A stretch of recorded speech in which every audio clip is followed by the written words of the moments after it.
Regardless whether you like it or you don't like it, you love it, you hate it, one thing for damn sure, you are gonna respect it.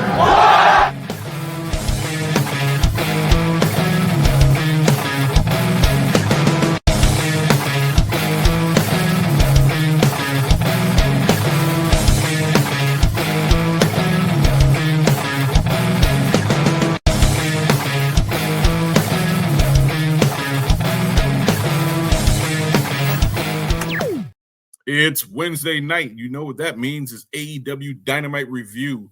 I'm your host, Derek J, and welcome back to All the Gold Podcast. Hey, listen, this AEW Dynamite live from Chicago, Illinois was a great show, man. I enjoyed myself watching AEW tonight.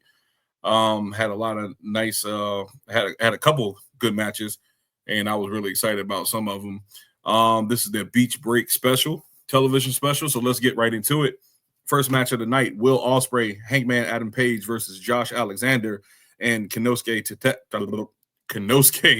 Takeshita. Just going to touch on a couple key points so we can get through the match. Will Ospreay and Takeshita start off the match first, and they did a little back and forth action, and they did a heat check with each other, test each other out. I don't know why.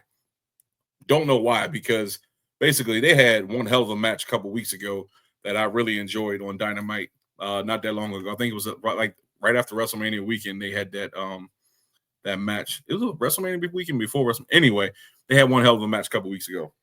And like I said, I enjoyed them two in the ring. I think they got great chemistry together. So it was just good to watch them in the ring. But anyway, let's get back to this match. Excuse me. Like I said, a little heat check going on. They was testing each other out. Takeshita tags Josh Alexander into the ring. Ospreay was a little hesitant to make the tag to Page at first. So Takeshita and Alexander, they both did a knee strike to Ospreay, took him down. It was a tag finally made to Hangman Page, and then he went on an offensive. He had a little offensive flurry. He did a flat-footed moonsault off the apron onto Josh Alexander onto the outside, and then he hit a Death Valley driver to Takeshita, to lay him out. Hangman tags Ospreay in, and they double team Takeshita. Takeshita hit a diving senton to take both of them out on the outside right before the commercial break. After he got his footings, he hit I think it was I want to say like a diving senton out the ring. It wasn't like I know he did a front flip. He hit a diving. I'll say a diving senton, and that was right before commercial break. And after commercial break, Alexander hits a Northern Light suplex to bring back up the action. After that, Alexander, him and Page start striking each other in the middle of the ring. Page got a little irritant. He went for a swing. Josh Alexander hit him with a drop toe hold, caught Page into the ankle lock. He finally let go the ankle lock, and then Ospreay tags in. Ospreay did a double Pele kick to knock out both Alexander and Takeshita. And like I said, this is a whole bunch of key points I'm just touching on.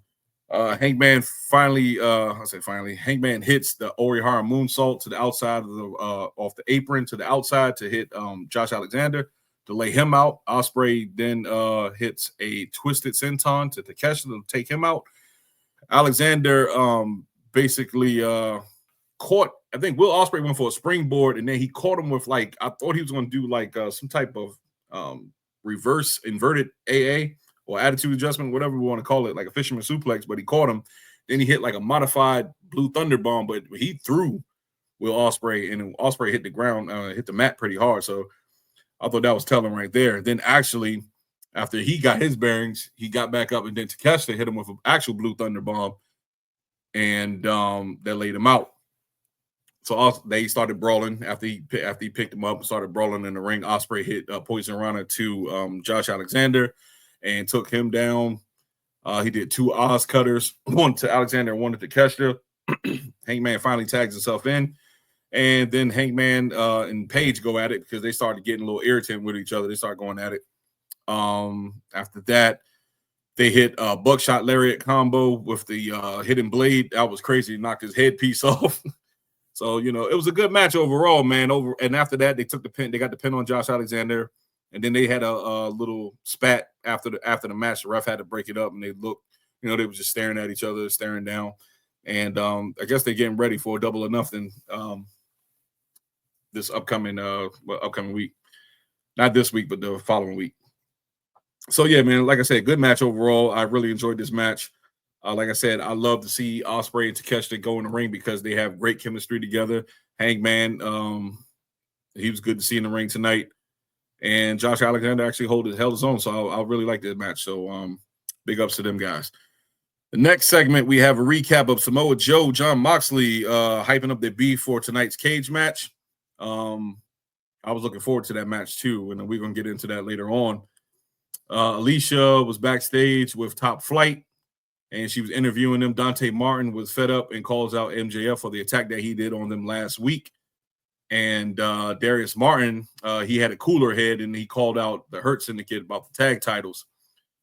And the Natural Dustin Rhodes came in. Him and Sammy Guevara came into the picture, or came into the frame.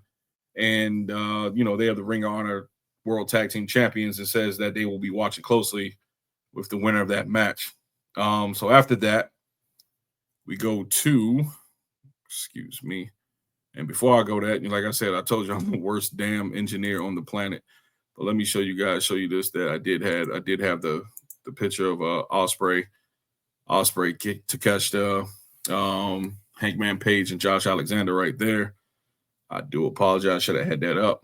But let me get to this one right here at least. So our next match, this is crazy as hell right here. This was a picture that I found. It's the only one I could find of Zach Gowen and Ricochet. But this match is crazy, man. Ricochet versus Zach Gowen. Ricochet came down the ring with Zach's prosthetic leg. And for those who don't know Zach Gowen, he wrestled. Last time I saw him wrestle was in WWE, and that was like almost 20 years ago. And that's when he fought. Him and Brock Lesnar had that feud. Brock Lesnar pushed his ass down the ring, down the flight of steps when he was in a wheelchair. That's the last time I saw him, actually. So, yeah, man, he was the one-legged guy that Brock was feuding with almost 2 decades ago. So let's get into this match. Ricochet, he came down the ring, like I said, with Zach's prosthetic leg. He was mocking Gowen. Zach Gowen got on all fours and hit Ricochet with an arm drag. Ricochet rammed Zach Gowen to the barricade. After he got him out the ring, ran into the barricade. And they got to a commercial break. Really, they were just filling each other out, doing the heat check. Then Ricochet, he went out to the outside. Zach pulled the ropes down, and Ricochet went into the outside. Just touch on some key points. Ricochet hits a springboard 450 from the outside apron onto Zach Gowen. Ricochet then hits a shooting star press. Zach kicks out. Ricochet hits a Michinoku driver, and Zach kicks out. So basically, Zach was just kicking out all the Ricochet moves, and just make you wonder, is Ricochet really doing his job? You know what I'm saying? Letting this one-legged man kick out on you like that, brother. And Ricochet gets frustrated, and then he started to grab those golden scissors. The ref stops him, and then Zach Gowen hits him with his prosthetic leg, but then Ricochet kicks out of that.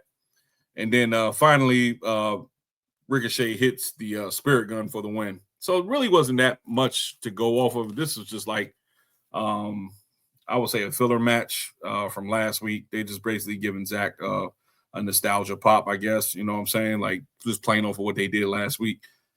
Was I into this match? I think this is the only match tonight I really wasn't into like that. You know, I do commend Zach Gowen for getting in the ring, and, you know, I'm not taking anything away from him, but that's not what I wanted to see tonight. You know what I'm saying? It was good for what it was 20 years ago to see, you know, somebody with a disability get in the ring, but I'm not really into that. But big ups to Zach Gowen. I appreciate your effort, sir. And let's move on. Oh, but before I go for that one, I do have a picture of, I think I said Ricochet pinning him, if I'm not mistaken, because these are coming up pretty damn slow tonight. But I think I did got one. Yeah, and that's Ricochet with the pin after hitting the spirit gun. So, yeah, big ups to Zach Gowen, man. Not taking anything from him, but it's just not my cup of tea. Appreciate your effort, sir. Moving right along. After the match, Ricochet. I'll say Ricochet. After the match, Ricochet continues to beat Zach Gowen, and then Mark Briscoe made the save. I forgot to say that part, but yeah, Mark Briscoe did make the save. So I guess after all that said and done, I think Mark Briscoe and Ricochet probably make a program or probably start a program between each other. Renee Paquette was backstage with MJF, and he said he was champion, the longest reigning champion for 436 days, and the landscape has changed since that title reign. And if he joins the Hurt Syndicate, he can be unstoppable with the four-headed dragon of him, Benjamin, MVP, and Lashley. The Hurt Syndicate enters the scene. MVP says that it's imperative that MJF joins them in the ring after their match. So talking about the match they're about to have next. So let's just get into that match next. Really, quite frankly, I was hoping that they ended this completely tonight, but spoiler alert, they didn't. So let's get into the next match. Let me see. Studio. The next match, the Hurt Syndicate versus Top Flight with I think her name is Layla Gray. Layla Gray is with Top Flight now. I didn't know that at first. I think she's been with them for a couple of weeks, but I just wasn't really paying attention. Anyway, Top Flight was getting upper hand at first. Dante takes out Bobby Lashley to the outside, just hit him. Did a run, just a running close, not like a running clothesline. What do you call it? Running forearm, and took out Bobby Lashley to the outside. Bobby does catch Dante when he tried to do something else going through the ropes. I think it was a tope suicida. He caught him like right by his head. Like he just caught his head and just swung his head to the turnbuckle post. And that took Dante out. And after that, the crowd was chanting, "We hurt people." Lashley hit a neck breaker to Darius Martin. Shelton Benjamin hit a release German suplex to Darius. He started to fight back, but Dante hit Shelton Shelton hit Dante with a high knee and took out Dante Martin again and took him to the outside. Bobby tagged in and hit, I think it was Darius with a vicious spear and applies the Hurt Lock for the win. I think it was Darius or was it Dante? I keep getting them two mixed, but I know they hit that damn spear and then hit the Hurt Lock and then it was over with. They wrapped that shit up. So I knew they wasn't gonna beat him, but anyway, they stayed laid out for the rest of the match. Bobby keeps the Hurt Lock on Dante Martin, and the Natural Dustin Rhodes and Sammy Guevara, the Ring of Honor World Champions, come out, and then they basically confront Shelton and Bobby, saying that, is that what they really want? And then MVP says, what do they want? And then Rose says, it's obvious what they want. And then Crew came out, Action Andretti and Leo Rush.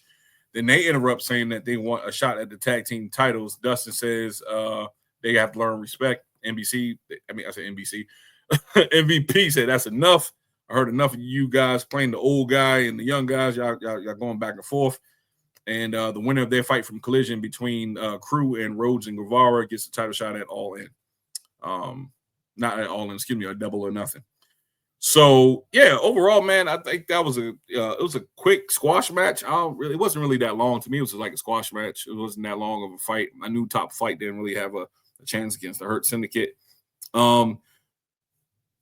Interested to see where it goes with Dustin and Sammy. Maybe they unify the Ring of Honor and the AEW World Tag Team Championships. I don't know, but if they do go that route, that would be cool, man. Because to me, it's too many belts on AEW, man. Like too many championships. You got the trios, you got the Ring of Honor, you got the AEW World Tag Team Championships. I mean, they got a lot of championships on AEW.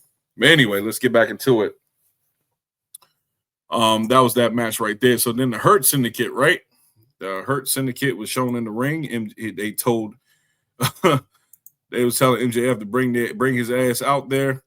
So they basically sent Shelton Benjamin to the back, and Shelton Benjamin basically went to the back to go get MJF, and he was hiding behind Jerry Lynn like he was scared. I don't know what the hell that was about. It was kind of weird to me. Like, why would you be hiding? You know what I'm saying? Anyway, Shelton finally brought MJF down to the ring. MVP gave his thumbs up. Shelton Benjamin gave his thumbs up, and Bobby Lashley was playing with the crowd, and he finally gave him a thumbs up. MJF says, you know what I'm saying, he was jumping up and down. He was excited. I was excited too. I'm like, thank God this shit is over with. But in Hurt Syndicate fashion, MVP came up and he said he's gonna make it official next week. The contract signing for the Hurt Syndicate. So I'm like, what the fuck? Like, what are we doing? Like, come on, man, y'all dragging this out too damn long, man. Now we got a contract signing now. This ain't making no sense, man. My thing is, in case, unless they're going to swerve everybody and say, what I'm saying, that they're going to jump MJF next week, maybe a return to Cedric Alexander come back next week. I don't know, but this is dragging on too damn long at this point, man. I like, don't get me wrong, I like the Hurt Syndicate, what they do in the AEW, man, but just the storyline has been like, I think this is the 9th week or something like that. It shouldn't be. I don't know. Maybe I'm just being an old man and complaining too much, but I just think it's taking too damn long, in my opinion. What do you guys think? So let me know in the comments. Had to get something to drink. Anyway, let's move on, man. So the next match that we have, the next match will be Timeless Toni Storm in the Champions Eliminator match. Now, I'm going to be honest with you. This match was wild as hell because I basically was all over the place with this match, man. Let me see. I was all over the place with this match because this match right here just had me like, I was trying to write down the notes, and then it was just so much action going on. Let me save this real quick so I can get you guys this. Let me get you guys this real quick. So yeah, the Champions Eliminator match. Sorry, Toni Storm, a returning Skye Blue, Azumi. I think they call her Azumi. She's the new New Japan Strong Champion. She's the one who beat Mercedes Moné and took the belt from her last weekend. And then you have Mina Shirakawa. And Mina Shirakawa, she's no stranger to AEW. She'd been there before. Actually, she came close to beating Toni Storm, I think, last time for the AEW Women's World Champion. So, now I think she's fully signed with AEW now. So, yeah, it looked like they're about to push her all the way. But let's just get into the action because, like I said, this shit was all over the place. And I wrote down what I could because here's my thing. These eliminator matches are cool, but it's just so much going on that I'm not going to be writing down every single damn thing, but I'm just going to hit on some key points. Let's see. Shirakawa and Azumi was in the ring first. I mean, they started in the ring. Blue and Toni Storm was outside the ring. They was, brawling outside of the ring, and then Toni Storm finally gets Blue in the ring. Blue hit a high knee to Toni Storm to take her out, and then they did a Thez press from Storm and Shirakawa onto Skye Blue and Azumi, and then a spider went down the side of the TV, and I think that's that Thacula, whatever the name. I don't know what the hell it is, but it's some wrestler that's supposed to be coming from Australia. She's a female wrestler from Australia who's supposedly popular. I'm not familiar with her like that. I'm not gonna lie to you, so I'm not gonna play it up. I have to do some more research on her. But yeah, they teasing a new wrestler, female wrestler. So anyway, Mina Shirakawa hits the DDT. She hits a DDT figure 4 combo to Toni Storm and Azumi, and she took both of them down. The figure 4, then she locked the figure 4 on Toni Storm before Toni Storm reversed it and got out. Skye Blue hit crossbody to take out all 3 ladies right before the commercial break. Toni Storm hits a running hip attacks after the commercial break to all 3 ladies in the corners, and those some big ass thighs to be getting hit with a hip attack. She was, I saw Mina Shirakawa's face, and she had whiplash. A lot of thigh meat right there. So Skye Blue, she hits a super kick to Shirakawa and laid her out. Mina finally got up and hit a roll up to Toni Storm for the win. This is paraphrasing that, because like I said, this match is all over the damn place. But afterwards, the interesting part that Mercedes Moné came out while Azumi was getting helped backstage by one of the refs, and she attacked Azumi and was saying that you stole my title, which you lost fair and square, man. So stop bitching. You lost fair and square. And then some lady from that 70s show came out. It's Jamie Hayter. That was so corny. But yeah, some lady from that 70s show came out. She be dressing like she's from the 70s, straight up like a Scooby-Doo character. Jamie Hayter came out and then she stopped the attack and chased Mercedes away. It was an interesting match, man. Good match overall. It was a little chaotic for me, but I liked it. It was okay, but it's just too much chaos in these eliminator matches, and I really don't like 4-way matches unless it's structured. But this one seemed like it was just all over the place. And besides, I don't want to say this, and I want to say this the wrong way. I think the strong style, you could tell, the strong styles from the two Japanese wrestlers, and Skye Blue looked like more of the rookie than anything. She almost botched a tornado DDT off bouncing off the ropes into Toni Storm. She had to catch her footing. So I don't know, but not going to badmouth anything. It was just a good match for all the ladies. Next up. Oh, and before I even go on that, I think they're going to really push Mina Shirakawa. I think that's their next big project in the women's division. So I wouldn't be surprised if Toni Storm dropped this belt at Double or Nothing. Double or Nothing. So we'll see. MJF was backstage with Renee Paquette. No, excuse me. After that, Sabu was a tribute to Sabu by AEW, which is pretty touching. Taz reflect on Sabu since he was one of the first competitors for Sabu. And it was really showing of AEW to do this. And Taz was real emotional when he was talking about Sabu. So once again, rest in power, Sabu. We appreciate your contributions to the world of wrestling. And your name will live on forever, my friend. Moving on, MJF was backstage with Renee Paquette and MVP. MJF, I think he brings in his lawyer, Mark Sterling, if I'm not mistaken. I was in the kitchen trying to get something to drink, but Mark Sterling came out and he said he had to go over the contract. MVP was like, yo, what's going on? And then he was a little apprehensive at first, but then he started smiling, and him and MJF, hug. He put his arms around his shoulder and they walked off. So, to me right now, thinking about it now, I really think something's going to happen next week with this whole MJF situation, because it's just something's, something's going to happen. I just got a feeling something's going to happen. I'm sorry. Anyway, here's another segment that was kind of weird. So Tony Schiavone was in the ring, and then he called out Nigel McGuinness. Nigel McGuinness comes in the ring, or he was already in the ring. I don't know whichever happened, whatever. Anyway, Daniel Garcia comes down to the ring, and McGuinness apologizes to Garcia. Garcia says, keep your apologies, and you did what you had to be done, that you were supposed to do. You had to defend yourself, you know what I'm saying, against FTR. Stokely comes down to the ring, says FTR isn't here tonight, but they want to have a match against McGuinness and Daniel Garcia. So basically, I'm just summing it all up. Stokely also says McGuinness can continue to be the Al Bundy of AEW and sit behind the desk and reminisce of his glory days. And he says that, luckily you barely beat hepatitis. And I thought that was a low blow.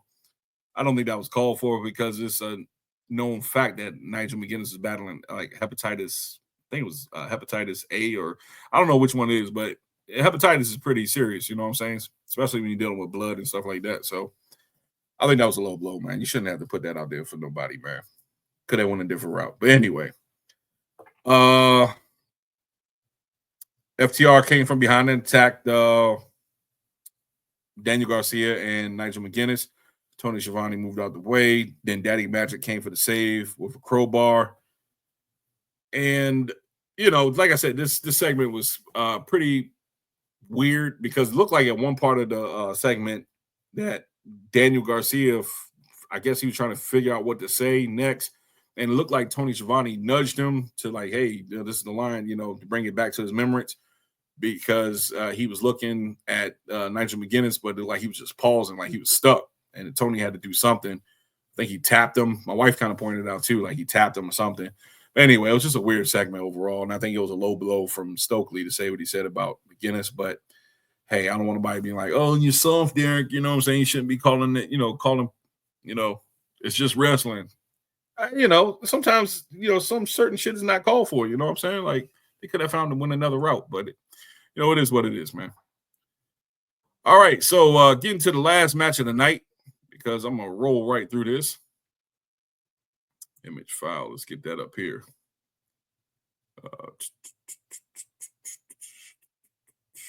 All right, so getting to the last match of the night, we got Samoa Joe and Jon Moxley in the AEW World Championship cage match.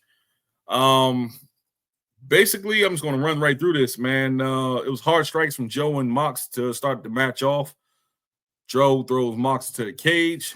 Joe continued to kick Mox in the corner, and then he kicked him multiple times. Then he hit a running kick to Mox in the corner to lay him out.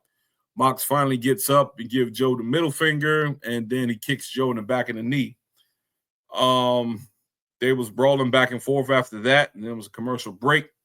After the commercial break, Willow Nightingale and the Ops comes out ringside as the Death Riders as well. Mox started bleeding profusely, and I'm like, what's new? Because I knew blood was going to be involved in this match somehow. That's nothing new to me. It seems like every damn match that Mox have, he bleeds damn near every match, and I can't get it, man. I don't know why. Like, that's his claim to fame. But anyway, let me see. He started beating profusely. Him and Joe goes at it. Joe hits a big boot to Mox. Mox hit a cutter to Joe. Mox put a choke on Joe, and Joe looked like he was about to tap out, but he didn't. And Joe hit a vertical. Let me see, a vertical what? Oh, Joe got back into a vertical base, and Mox hit him with a paradigm shift. Joe almost took the 3 count on that one. I thought it was close because I was like, the ref said 1, 2, and then he went down. I was like, damn, it's over with like that. But nah, he kicked out right before 3, like a millisecond before 3. And then Joe got up, he caught his bearings, and he hit the King the clutch on Mox. Mox looked like he almost tapped out. If you look at the first sequence, when he was trying to reach for the rope, it looked like he was tapping out. So I'm like, damn, we got a new champion. So I don't know, man. Anyway, the Death Riders try to interfere in the match. Hobbs put Wheeler Yuta through the table. Then a hooded figure came out and passes Mox a briefcase. I'm like, oh shit, man, who is this? Because I'm thinking, like, is it Hook? Maybe a returning Hook, because I didn't really get to see. I just saw a hooded figure. I'm like, maybe Hook turning on the Ops for winning the titles without him or something like that. But no, it's Gabe Kidd from New Japan Pro Wrestling. That was a shocker right there. I'm trying to figure out what's the connection with Gabe Kidd and the Death Riders. And then the Death Riders took out Hobbs and Willow Nightingale when Hobbs had his back turned. I think Claudio Castagnoli tried to hit him with a chair. He turned around, and then that's when Gabe Kidd hit him with a low blow. And then Marina Shafir knocked out Willow Nightingale from behind. Young Bucks come out after that, and they come down with the cage controller, and they start to beat up Samoa Joe, and in the ring, lower the cage down. And then Kenny Omega music hits. He comes out trying to make the save. He take out Claudio Castagnoli, and then he goes get closer to the ring, and that's when Kazuchika Okada comes out, punches him in the stomach. So I'm like, God damn, there's a lot going on in this match, man, at the end segment. So after Okada comes out, they get Omega in the ring. They start to beat him. They lower the ring. The Elite is in the ring with the Death Riders. They stomping out Joe, and they stomping out Kenny Omega in the ring. And then after that, Swerve music hits. Swerve comes down the ring, him and Prince Nana. Swerve climbs the cage. After Swerve climbs the cage, he jumps off the cage and lands on everyone. I was like, okay. And after that, the cage rages. The Elite and the Death Riders escape. The only reason why they raised because Nick Jackson was pressing the button, whatever. And then Swerve gets on the mic. Swerve says, this is where he was put through a cinder block or something like that, and he bled in this same ring. And you think you're going to keep him down, but you're not. And he said, how about you and the lady pointing? I guess he's pointing to Mina Shafir, and versus his boys, Omega, Joe himself, and then Willow Nightingale. And I think, and Hobbs for God damn, I'm trying to think of his name. Y'all gotta excuse me. Anarchy in the Arena. That's what it was. Anarchy in the Arena. So overall, man, this was it was an okay match. I'm not saying it was the best cage match I ever saw in my life. It wasn't. I'm trying to figure out the Gabe Kidd connection. I'm not surprised that they didn't change the title because you have a major pay-per-view coming up in like a week's time. So basically, I knew that wasn't going to happen. But I'm tired of seeing Mox with the belt. I'm tired of seeing him with the belt because I think he's just, to me, he's not a draw. And you can say what you want to say. I know you got some Jon Moxley fans out there, but I really, that's one person I really don't care for. Rather than that, man, like I said, overall, I think this is a great show. I think this is an awesome show. As far as, maybe the stars that you'll get this show, I'll give this show probably like 4 stars. The only match I really was disappointed in was not disappointed, but really didn't care for was the Ricochet and the Zach Gowen match. I did enjoy the championship eliminator with Toni Storm. The first match is awesome. That was cool. And the last match is okay. You know what I'm saying? The ending was cool, pretty cool, but it is what it is. Overall, like I said, I give this match 4 stars. Listen, guys, thank you for all you guys' support. This is the AEW review.